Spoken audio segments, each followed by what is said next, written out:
Hi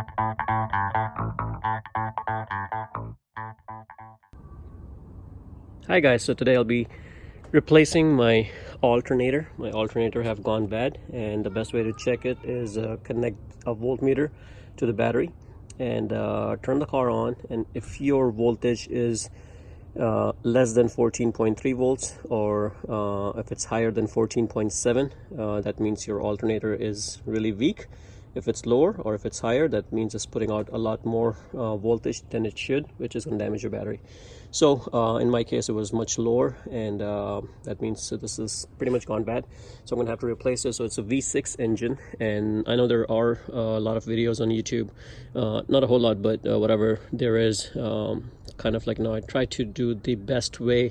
So this is going to be telling you how to do it the easier way. So the first thing you're going to have to do is get rid of all this, because we're going to need to.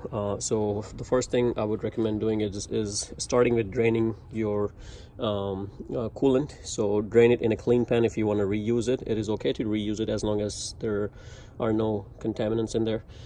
So make sure you drain it in a clean place, and once we drain it, there is a drain plug at the very bottom, then I would suggest removing this part right there, and get rid of this all the way till here, and this area is gonna be nice and clean. Then you want to remove this right here and get this out, and this is also a radiator hose.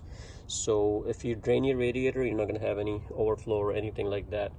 And once all this is disconnected, the first thing you want to do before you even touch the alternator is disconnect your battery, because you're working with the alternator, you don't want to short anything. So once you disconnect the battery, you can go ahead and remove this part and remove this bolt right here, remove this electrical connection, and then get this bolt off to remove this harness out of the way, and that will get you started pretty much. So I'm going to go ahead and start doing all that. Okay, so removing this was not too bad. It was these two bolts right here, and this front piece came off. You just have to wiggle it right here and comes off, and then this piece kind of that end is hold up right here, and I just removed that, and that came off. This thing was kind of stuck on there, so I just have to like pry it open. These are all the vacuum hoses. So make sure whatever you're removing, make sure to keep track of where things go, if you do end up removing from here. But the idea is to remove everything from the fan shroud, because this is going to have to come off. There's a clip right here that we're going to remove, and then but this connector comes off, and those two white connectors, they're not needed because those are tied up to the fan itself. So I think those are the only things, and once you remove this, that is connected to that. So I still have not drained my radiator, so once I do my radiator draining, and make sure you remove these clips, because once you remove this, all that have to come off. So I'm going to go ahead and do that. Okay, so I got this pin out of here, and the one right here, and it was kind of tricky. If you have one of these angular nose pliers, you can easily take this off. This one I had to like kind of pry it up and then kind of pull it out. Another thing I did was disconnected the leads. So this one was held by a regular nut, so I removed that. And then there was also another nut right here, so I removed that and got this out of the way. I'll see if I need to remove this clip to get it out of the way, but we might be okay. Let's see. Another thing I forgot to mention was I did remove this plug. So all this is out of the way, and this plug is also a part of this harness, so I'm just going to put it on the side. And now I think we are ready. There was another plug right here, which was this guy right here, this guy. So I removed this, and we have unplugged everything from the alternator. Now let's go ahead and drain. So if you look at it from this angle, this white thing right here, you just unbolt it and put something underneath, like a pan, to catch it. Make sure you don't drain it on the road. It's not good stuff to drain it environmentally, so make sure you capture it and dispose of it properly, or if you're reusing it, use a clean pan. And I'm going to go ahead and drain the radiator now in a clean pan. Okay, so here you can see my radiator is draining. You don't really have to open it all the way, just open up a little bit and it'll start draining, and you can undo your cap. Okay, I'm having some delays. It's been raining here, as you can see. Anyway, so the next thing I did was remove this. So I did decide to do it from here. Just be very careful, guys. I mean, if yours is fairly old, it might be stuck, you know.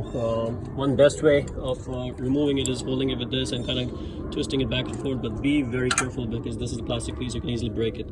So I removed this, and I also removed the clip from here, and kind of did the same trick with the plier and moved it backwards. So now I can remove this bolt. So the next thing, just make sure you screw that thing back really tight so you don't forget.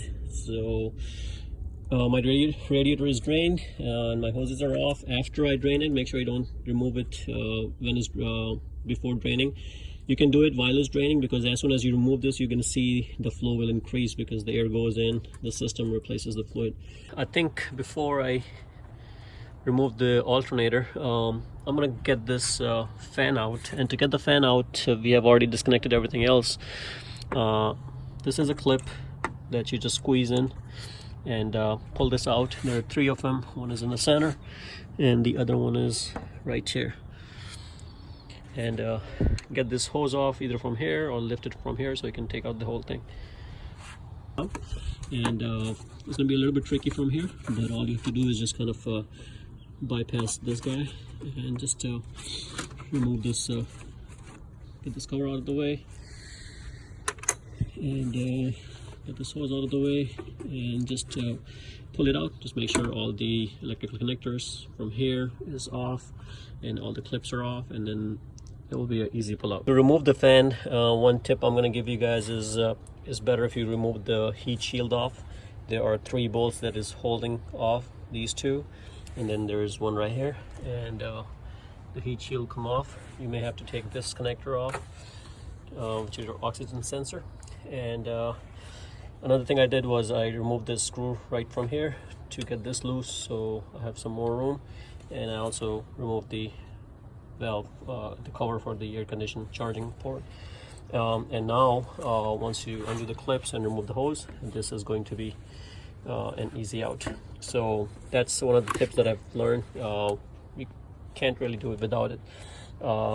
There is not enough clearance, and you're gonna just try to wiggle it out, and you definitely don't want to break something, guys. So please take your time. It's very simple, just 3 bolts. Don't be lazy, take it out. It will be much easier job for you. I got the fan out. Just one more tip I'm going to give you is this pipe does not come off with the radiator. It's clamped on within your radiator fan. So make sure you remove this, or you can also undo it from the bottom. And again, that's also a plastic piece, I believe, so you don't want to break it. Be careful if you're removing it from there. Or you can just undo the clamp from here and then just take off your radiator fan. Okay, so to get the belt off, I put a long bar right here with a 14mm socket, and just connect it to the outside ring of the pulley. And you have to go that way towards the car, towards the back end of the car, and just lift it up, and it will release the tension, and you can just pry off the belt right off the end of the pulley. And that's it, guys. Just leave it there. Don't need to take off the entire belt unless you're replacing. Okay, guys, so to remove the alternator, I've already removed the top bolt, and there is another bolt which is kind of hard to see. Let's see if you can see it from here. Okay, so here is the other bolt, as you can see, and it's kind of back there. It's kind of hard to get to, but it is doable. Okay, so this is just to show you guys the angle. So this is the top of the car, and that bolt is right there, bolt. So stick it in, and we're gonna unbolt this one, and then we're gonna try to get the other one. Okay, guys, so now we're gonna do the bottom bolt for the alternator, and you can probably see it right from here. I'm gonna try to show you guys, and there you can see that bolt right there. This bolt right here is the one that is the bottom bolt where my flash is flashing. This is the bolt that you're gonna have to get out. Okay guys, so to get to the side bolt, I got the socket in, and it's a 14 millimeter. It was not easy to put my hand through here and put the socket in, but another easy way I found is if you remove the wheel, it's a lot easier to put your hand through, and it's right above this pulley that you see. Let's see if I can get my camera in there. So there is the socket, so you can squeeze your hand through that and put the socket in. At least you can put the socket into the right space and then undo it with your hand. So once I got it loose, I can just go ahead and grab the socket from here with my hand and undo the screw. And because it's very hard to get to the whole thing right from here and do everything because of this body panel. It's very, you have much less room, but it's doable. So I'm going to go ahead and unscrew that. I got the screw out, and the way I had to do it, I basically had to put my hand through here. Once it was loose, the only way you can loosen it up is from top. So get your socket in there by hand from here, and then use a ratchet, like a long one if you have, and just unscrew it that way. And once it's nice and loose, you're gonna have to use your hand. And I think when I used my left hand, it was much easier because I was undoing it one turn by turn, and that's the only way, guys, to get this out. It's not easy, but it's doable. Okay, I had to use a pry bar to kind of like loosen this up. And if you have not removed this cable out of the way completely, it's going to be a little bit challenged to get it in, but again, it's doable. I just kind of like went over it, and now I'm just gonna lift it. Okay, so here's my old one, and what you have to do is transfer this bracket onto here. So just keep it in the same orientation. There's a stopper right there, as you can see, and we're gonna transfer this over here, and we'll be ready to mount it. Okay, so I got the new one in, and the first thing I did was put the top bolt in, which is a longer one, and then I end up putting the one for the bracket, which you can see right there, the one shiny one.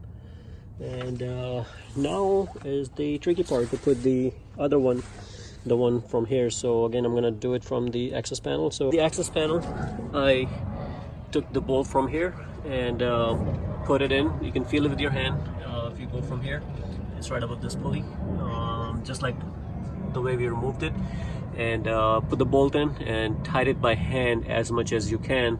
Try to go all the way in with your hand. It's doable, and then all you have to do is just put a socket from the bottom and then come from the top and start torquing it. And that's pretty much it, you know. There is no specific torque value for these, you know, so try to do as best as you can with your hand. And then with the torque wrench, you know, do the same thing. Just make sure they're nicely tight, you know. You don't want it to be loose because this is a moving part, and you don't want it to be coming loose. And the next step is I think I'm going to change my belt. So I'm going to take off this existing one. I'm going to make another video. You guys can check it out. I'm going to leave it in the comment section below if you want to see how I'm going to put the belt on. So after I did this, I also did the connections, the electrical connections. One tip, guys, make sure you connect these rubber boots on. There are rubber boots for these electrical connection. You don't want water penetration. I still have to connect this bolt right there. You don't want any water to be going in, so these plastic or rubber covers are very important. Next thing you want to do is make sure all the electrical connections are in, all the hoses are in. So I connect this hose, make sure you tighten it down. I connected this part. I still have to tighten this guy, but put this back, put this electrical connection back. Your heat shield goes right here. So these were the two bolts, and the third one right here. Make sure you torque it down pretty good so it's not moving. Connect your wire harness right here, and then we're gonna make sure all the connections are intact, you know. Put these clips back in, and that's pretty much like, you know, how this one lays out. So all my electrical connections are in, and now it's just a matter of putting the belt on. And guys, do not forget to refill your radiator with the proper level of coolant. And once you do that, just cap it off, and that's pretty much it. We're gonna put the battery back in. Just make sure the terminals are right, positive and negative. And once you have the belt on, you're going to be ready for a nice ride. And guys, that will conclude the installation of the thing. So again, I'm going to make another video for the belt, and this part is almost done. I'm not recording how to put the battery, I'm sure you guys know.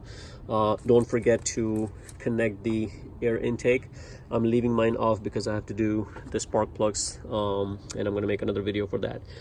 Also, I'm going to leave that in the comment below. So guys, that's pretty much it. So if you guys like the video, please subscribe to my channel and like the video. Thank you for watching.